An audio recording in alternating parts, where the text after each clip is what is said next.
The sight of fluttering hands rings in my eyes louder than the sound of applause. I look down at the carefully worded cue cards in my trembling hands, the black of my presentation stark against the cardstock. I read through the presentation in my mind again and again as I try to slow my swiftly beating heart. Looking up, the crowd explodes with silent applause. Familiar faces beam at me, hands wave and shape themselves into hearts. The affection and support is palpable, coming toward me in waves. I take a deep breath and try to steady my voice. Go. Hello, my name is Carmen Horner. Today I will be presenting a scene design from the play The Diary of Anne Frank, adapted by Wendy Kesselman from Frances Goodrich and Albert Hackett's original play, all based on Anne Frank's actual diary. And I proudly represent Troop 88298. I clutch the fabric specifically chosen for this purpose. With a dramatic flourish, I sweep the cloth off, revealing my set. Some things shift, others fall, but the audience doesn't care. Gasps of awe rise from the crowd, and all of my trepidation disappears. That reaction makes all I do worth it. For my third and final year at Junior Thespian Competition, I created a set design for the play The Diary of Anne Frank.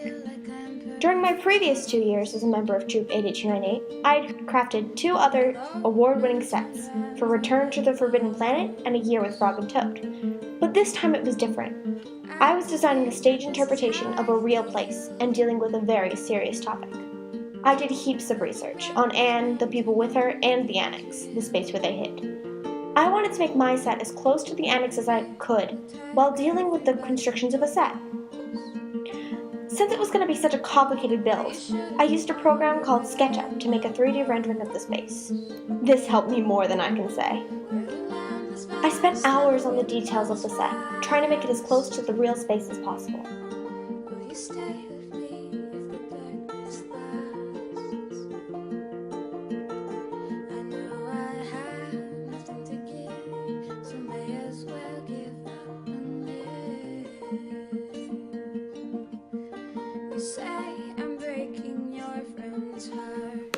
But what really blew them away is my concept.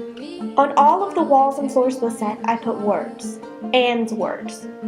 I thought that since her words were the only reason we know about the stories, it would be fitting to have the space where the stories occur be created by those words. At the end of the play, Otto Frank, Anne's father and the sole survivor of those who had hidden the annex, comes on stage and delivers a heartbreaking monologue, explaining the fates of those that hid with him.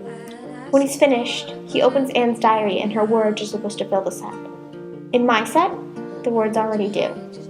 So I thought of something different.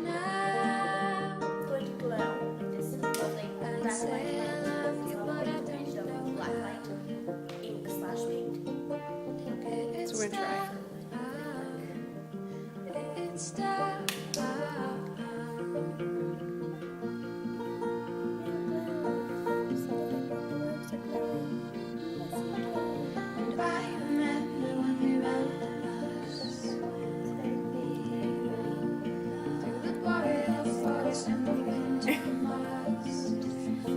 Here's the life-size sample Wait a minute, I need to back up. The life-size sample board is